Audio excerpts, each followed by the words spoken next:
Mix of Hyundai Mix channel. இன்னைக்கு நம்ம என்ன பார்க்க போறோம்? இன்னைக்கு நம்ம என்ன பார்க்க போறோம்னா என்ன செய்ய போறோம்னா பிரியாணி தான் செய்ய போறோம். பாருங்க. பிரியாணி யார் செய்ய போறா? எங்க அத்தை. ஏய், நானா செய்ய போறேன். டாடி தான் செய்ய போகுது. உங்க டாடி தான். திருப்பி சொல்லு. இன்னைக்கு நம்ம என்ன செய்ய போறோம்னா பிரியாணி செய்ய போறோம்னா உங்க டாடியும் மம்மியும் ரெண்டு பேரும் பசங்க போறாங்க. வாங்க வீடியோக்குள்ள போலாம்.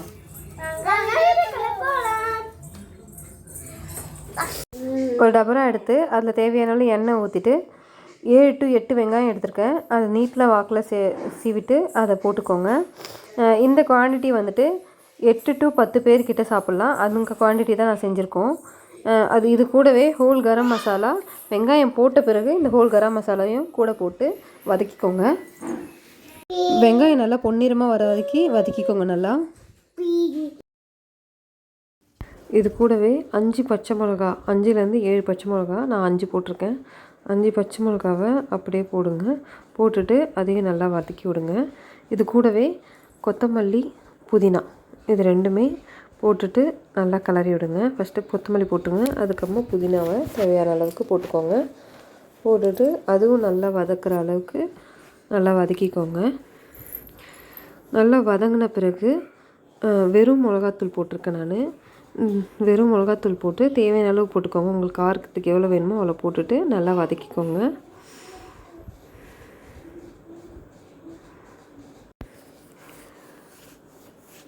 இப்போ இந்த ஸ்டேஜில் வந்துட்டு எண்ணெய்லாம் நல்லா பிரிஞ்சு வந்திருக்கு பாருங்கள். இந்த ஸ்டேஜில் இஞ்சி பூண்டு பேஸ்ட்டு போட்டுட்டு நல்லா வதக்கி விடுங்க. பிரியாணிக்கு மட்டும் எப்போவுமே இஞ்சி கம்மியாக எடுத்துக்கோங்க, பூண்டு வந்து கொஞ்சம் அதிகமாக இருக்கிற மாதிரி. அதாவது ஒரு 70% வந்துட்டு ஒரு 70% பூண்டு எடுக்கிற மாதிரி இருந்ததுன்னா இஞ்சி வந்து 50% இருக்கிற மாதிரி. பூண்டு வந்து கொஞ்சம் அதிகமாக இருக்கணும், இஞ்சி வந்து கம்மியாக இருக்கணும்.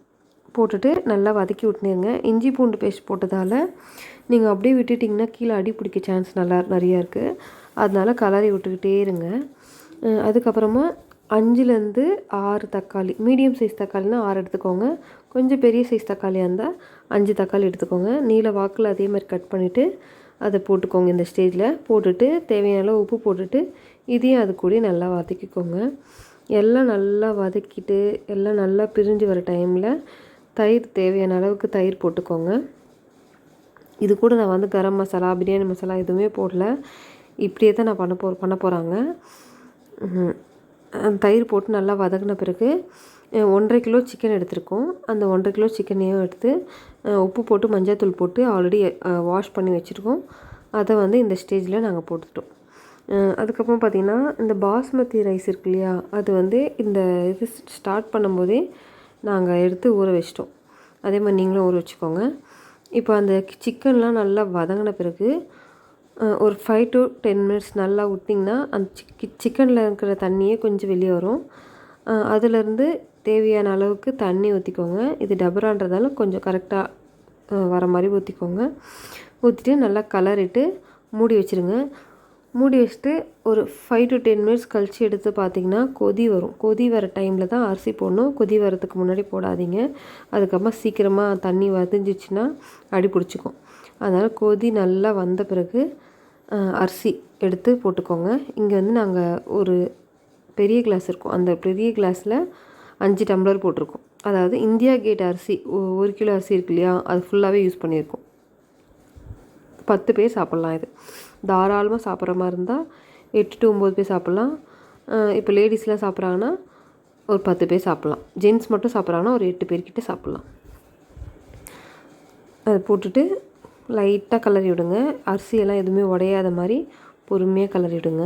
இங்கே ஃபாஸ்ட்டாக போகிறதால உங்களுக்கு ரொம்ப ஃபாஸ்ட்டாக கிளற மாதிரி இருக்கும்.